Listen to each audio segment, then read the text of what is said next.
Hər birinizə salam, kanalıma və videoma xoş gəlmisiniz. Bu gün nəhayət 3 ay sonra yenidən bir video atıram. Uzun müddət oldu bilirəm, müəyyən problemlərə görə mən video çəkə bilmirdim, amma nəhayət sizlərlə yenə bir yerdəyik və davamlı şəkildə videolar çəkməyə davam edəcəm. Deməli, əslində mən imtahan ayında video çəkmirəm, amma həm mənə gələn mesajlardan, həm də uzun müddətli video atmıram deyə istədim imtahan ayında da bir video çəkimi atım sizlərə. Sizə öz taktikalarımı göstərəcəm. İmtahan ayın 8-idir və bu gün ayın 3-üdür. Ümumi 75 sual var və mən 20 sual oxumuşam və bunları necə oxuyuram, ümumiyyətlə necə davam edirəm, necə öyrənirəm və s. bunlar haqqında danışacağıq. Ümumiyyətlə mən bu ildən belə bir sistem eləmişəm, normalda belə eləmirəm. Burada deməli 75 sualın 75 də var, hansını öyrənmişəmsə onları yaşıllayıram. Qırmızı olanlar cavabı olmayan suallardır, mavi olanlar isə cavabı var, amma tam deyil, yarım çıxdı, yəni yaxşı deyil və s. Belə özüm üçün bölüşdürmüşəm.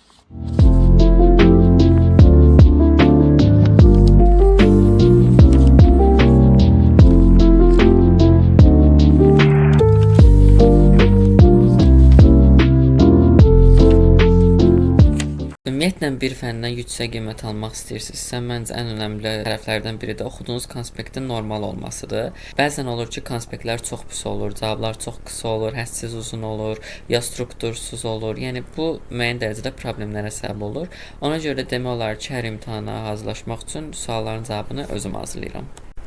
Bu önəmlidir. Nəyə görə? Çünki bizdən bilirik ki, imtahanda bir səhifəni doldurmaq tələb olunur və siz əgər həmin sual haqqında çox məlumatınız olsa, onu bir səhifəyə çatdıra bilməyəcəksiniz. Çünki məndə bu ikinci semestrdə yaşanmışdı.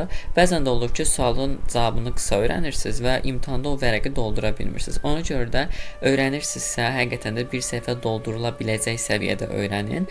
Bəzi sualları yazaraq öyrənməyinizi tövsiyə edirəm. Bunun səbəbi odur ki, həqiqətən bəzi suallar çətin olur və onu yazaraq öyrənəndə sizin üçün çox yaxşı yadda qalır o sual. Amma yazmaq deyəndə də sualın hamısını yazmağı nəzərdə tutmuram. İndi sizə göstərəcəm. Mən hazırda burada qeyd eləmişəm. Mən baxan kimi artıq tuturam temanı. Ümumiyyətlə girişi necə verəcəm, sonra 43.1 istinad edib 4 dənə xüsusiyyətini sayacam. Hansı ki, bu da legal personality-sidir.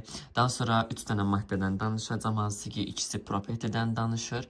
Daha doğrusu bu mülkiyyət, məsuliyyətdən danışır, əlaqəli şəkildə. Sonra balans şitindən danışacam, orada nələr var və s. Daha sonra registrasiyadan danışacam. Hansı qanunla tənzimlənir, sonra necə yaradıla bilər, nəyə əsaslanmalıdır, dokumentləri necə olmalıdır. Sonra keçirik sualın ikinci hissəsində, yəni dövlətin mülki hüququn subyekti kimi, bir də bələdiyyələrin mülki hüquq subyekti kimi, yer qalsa da ki, hüquqi şəxslərin növləri yazacağam. Yəni, mən artıq bu sualı bilirəm. Yəni, mən bu sual düşsən nələr yazacağımı artıq bilirəm. Düzdür, çox vaxtım aparır yaza-yaza öyrənmək, amma yəni əla öyrənirəm. 21-ci sual bu dəqiqə məndə tamdır. Yəni, mən nə vaxtsa məsələn təkrarlayanda, mütləq təkrarlamaq lazımdır bu arada. Bura baxacam, biraz da tekstə baxacam, yadıma düşəcək hər şey, nə yazmalıyım, nə yazmamalıyım. Üçüncü isə odur ki, sualların cavabını əzbərləməmək lazımdır. Çünki əzbərləyəndə bir müddət sonra sizin yadınızdan çıxır. Həqiqətən də əgər sualı normal şəkildə öyrənmək istəyirsinizsə, oturun və yəni onu əzbərləməyin. Düzdür, əzbərlənəsi məqamlar olur, onları da maddələr olur, hansı ki, onları əzbərlənilməsi şeylərdir. Mən onları nəzərdə tutmuram, ümumi teksti əzbərləməyi nəzərdə tuturam. Yəni, öyrənsəniz o daha yaxşı olar sizin üçün. Çünki mən birinci semestrdə, birinci kursda yəni necə azlaşmalı olduğumu bilmirdim deyə əzbərləyirdim və 20 sualdan sonra qaydanda heç nə yadımda qalmadığını görmüş oldum. Ona görə də əgər sualı öyrənirsinizsə, əzbərləmədən öyrənin. Sualı öyrənəndən sonra cavabını öz-özünüzə danışmanızı tövsiyə edirəm. Hansı ki, bu eyni zamanda sizin səs yaddaşınızda da yadınızda qala bilər və eyni zamanda izah etmək.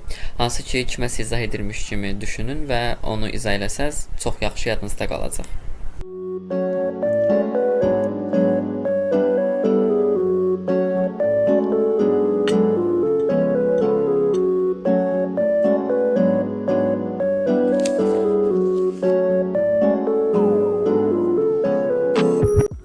Və təkrar haqqında danışmaq istəyirəm. Ümumiyyətlə, təkrarı bütün sualları bitirəndən sonra da eləyə bilərsiniz. Müəyyən dərəcədə sualları öyrənəndən sonra da təkrara qayıda bilərsiniz. Yəni, ilk 20 sualı öyrəndiniz məsələn, sonra elə belə qayıdıb təzədən baxa bilərsiniz. Ya da 75-in hamısını öyrənəndən sonra geri qayıda bilərsiniz. Əslində, imtahana mənim hazırlaşma taktikam fərqlidir. Bəzən olur ki, mən əsas məqsədim sadəcə sualları bitirmək olur. Hansı ki, hər sualı oxuyuram, öz-özümə danışıram, müəyyən məlumatım olur.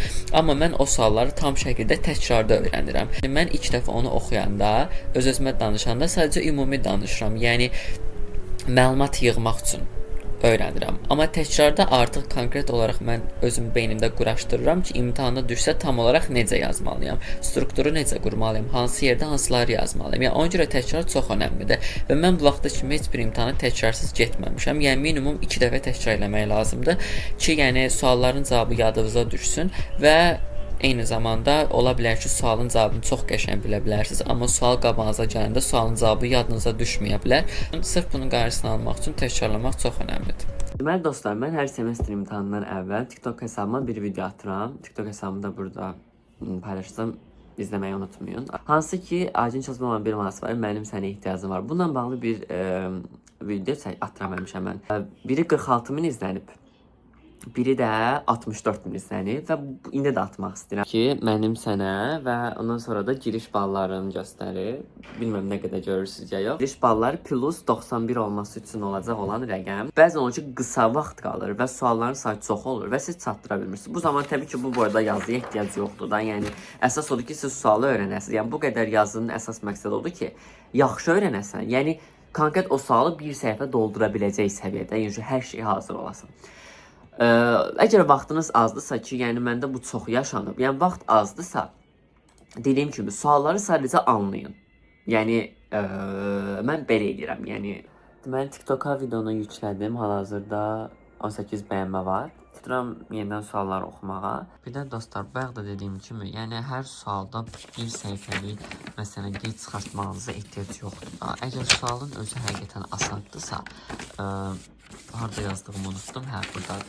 Məsələn, belə qısa da yaza bilərsiniz. Hansı ki, ən önəmli şeylər. Məsələn, mən burada birinci reorganization izahla danışacağım 2-3 abzas. Sonra bu hamısı haqqında məlumat verəcəm. Buna transformation hissəsində ona aid bir dənə case verəcəm.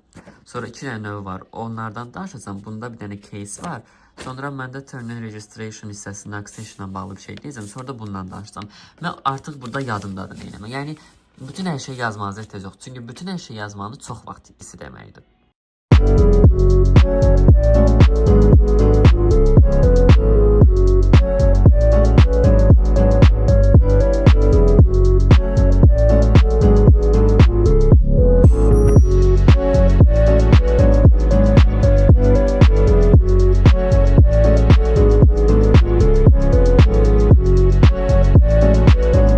Dostlar, mən dəhşət yoruldum. Hal-hazırda 32-ci sualdayam.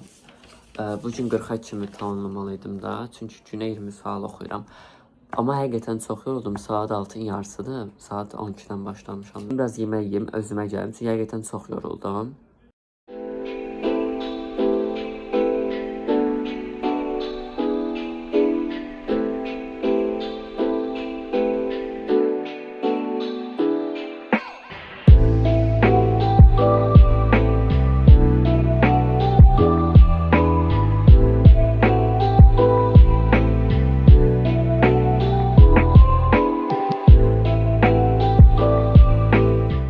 Deməli, qorxunc günün sonunda birazdan sizə məlumat verəcəm, amma qısa bir özət keçmək istəyirəm ki, TikTok videom həqiqətən çox izləndi. Bu qədər izləyəcəyini gözləmirdim, çünki mən təxminən 3-4 ayda video atmıram və videom 40.000 izlənib, 39.500-dür və ümumi bəyənmə sayı da 1729-dur.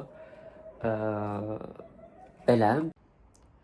Hə, dostlar, saat 1:44-dür. Normalda mən saat 3-də 4-də yatıram, amma bugün tez yatacam. Deməli, son vəziyyət belədir. Ümumi 1 dəqiqəm. Mən bugün 20-dən başlamışdım və ümumi 37-yə kimi gəldim. Əslində davam edə bilərdim. Yəni, zaten 3 sual, bu 3 sual o qədər çətin sual deyil. Sadəcə nəyə görə davam eləmədim?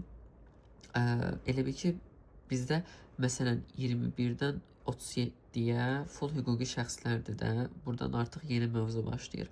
Yəni, bu hissəni öyrənmək istədim də, sırf hüquqi şəxslər olsun da, yəni əşyalara sabah başlayacağım. Deməli, növbəti gündən hər birinizi bir daha salamlayım. Bugün ayın 4-düdür və mən istəyirəm ki, bu videonu bugün atım. Ona görə, çünki gec olsa, yəni hər gün önəmi var da, bilirsiniz. Yəni, bəlkə mənim dediyim taktikalar bəzilərində işə yaradı. Sadəcə qısa olaraq indi sizə növbəti hissələrdə təkrarı necə eləmək lazımdır, onu deyəcəm. Hal-hazırda çünki mən bu videoda təkrarı çatdıra bilməyəcəm. Çünki mən sualları qurtarmamışam. Bu arada hal-hazırda 44-cü sualdayam. Bu gün 60-a kimi oxumalıyam əslində, amma çatdıra bilməsəm də, yəni problem deyil. Yəni ən azı 55-ə kimi oxusam kifayət edir mənə. Deməli, nədir onun adı? Hə, yəni təkrar necə eləməli siz birazdan danışacağam. Ümumi olaraq da onu deyə bilərəm ki, dostlar, qısa bir şəkildə özət keçim ki, hər sualı yazmanıza ehtiyac yoxdur təbii ki. Çünki hər sualı yazsaz çox vaxt gedəcək və mən də məsələn dünənləri hardasa 16-17 sual öyrənmişdim də səhv eləmirəmsə. Onlarda məsələn 8-ini, 9-unu yazmışam. İndi isə mən sağollaşım sizlə. Növbəti videolarda görüşmək ümidi ilə. Növbəti video nə olar bilmirəm. Yəni ümid edirəm uzun müddət ara vermərəm. İndi sizə təkrar haqqında danışacağam, amma mən vizual olaraq sizdən indi sağollaşıram. Ona görə də sağ olun. Növbəti videolarda görüşmək ümidi ilə. İnşallah hər kəs öz istədiyi qiyməti alar imtahanlardan. Belə, bu qədər. Ümumiyyətlə, təkrara başlamadan əvvəl ümumi sualları nəzərdən keçirməyi tövsiyə edirəm.